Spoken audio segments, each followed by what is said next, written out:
কখনো গ্লেন ম্যাক্সওয়েলের মতো শুয়ে বসে ছক্কা হাঁকাচ্ছেন, আবার ডিরেক্ট থ্রো করে অসাধারণভাবে রান আউট করে ম্যাচের মোড় ঘুরিয়ে দিচ্ছেন।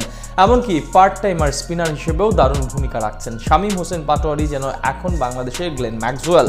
টি-20 ফরম্যাটে তিনি এখন দেশের ক্রিকেটে সবার সেরা। দলের প্রতি শামীম পাটোয়ারির এমন ডেডিকেশন নিয়ে বাকিটা জানবো রিপোর্ট। বাংলাদেশের টি-20 ধাঁচের ব্যাটার নেই, ভালো মানের কোনো পার্ট টাইমার বামহাতি স্পিনার নেই, হুট করে দুর্দান্ত ফিল্ডিং দিয়ে ম্যাচের মোড় ঘুরিয়ে দিবেন এমন কোনো ক্রিকেটার নেই। এসব কথাগুলো এতদিন বেশ ভালোভাবেই চর্চা হতো ক্রিকেট মহাবিশ্বে, কিন্তু এখন তিন প্রশ্নের এক সমাধান যেন শামীম হোসেন পাটোয়ারি। লঙ্কানদের বিপক্ষে তার দুর্দান্ত পারফরমেন্স আপাতত এমন কিছুরই সাক্ষী দেয়।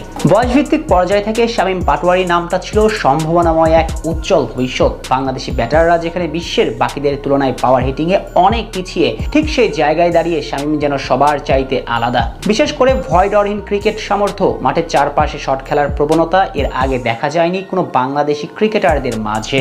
তিন বিভাগের পারফরমেন্স সংক্ষিপ্ত করে তাই শামীমকে বাংলাদেশের গ্লেন ম্যাক্সওয়েল উপাধিটাও দেওয়া যায়। আজ লঙ্কানদের বিপক্ষে যখন ব্যাটিংয়ে এলেন তখন টাইগারদের রানের হার ছিল 7-এর নিচে, কিন্তু মাত্র 2 ওভারের ব্যবধানে শামীম পাটোয়ারি তা নিয়ে গেলেন 8-এর কোটায়। ক্রিজে এসে একদম প্রথম থেকে দুর্দান্ত সব শট খেলে প্রেসার হ্যান্ডেল করেন তিনি। কাউন্টার অ্যাটাকে গিয়ে প্রতিপক্ষ বোলারদের গন্থাসা করে দেন এই পাওয়ার হিটার। শেষ ওভারে আউট হওয়ার আগে খেলে যান মাত্র 27 বলে 48 রানের নান্দনিক এক ইনিংস, যেখানে 5টে 4-এর সাথে ছিল 2টি বিশাল ছক্কা।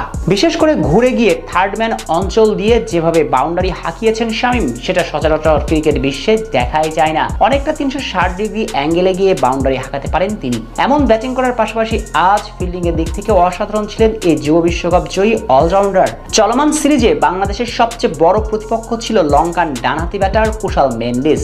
বরাবরের মতো আজকেও বিপজ্জনক হওয়া শুরু করেছিলেন তিনি, কিন্তু ইনিংসের দ্বিতীয় ওভারে দড়িয়ে দ্রুত গতিতে রান নিতে গেলে পয়েন্ট অঞ্চল থেকে বল নিয়ে ডিরেক্ট থ্রো করে তাকে রান আউটের ফাঁদে ফেলেন শামীম পাটোয়ারি, যে আউটের কারণে অনেকটাই সহজ হয়ে যায় বাংলাদেশের ম্যাচ জয়। সাধারণত ম্যাচের গুরুত্বপূর্ণ মুহূর্তে এমন সব থ্রো বা ফিল্ডিং গ্লেন ম্যাক্সওয়েলের কাছেই দেখা যায়, সেটাই যেন এবার করে দেখালেন বাংলাদেশি এই ক্রিকেটার। এছাড়া পঞ্চম ওভারে শরীফুল ইসলামের বলে ডিপ স্কোয়ার লেগ থেকে দুর্দান্ত এক ক্যাচ ধরে আবিষ্কা ফার্নান্দোকে বিদায় করেন তিনি।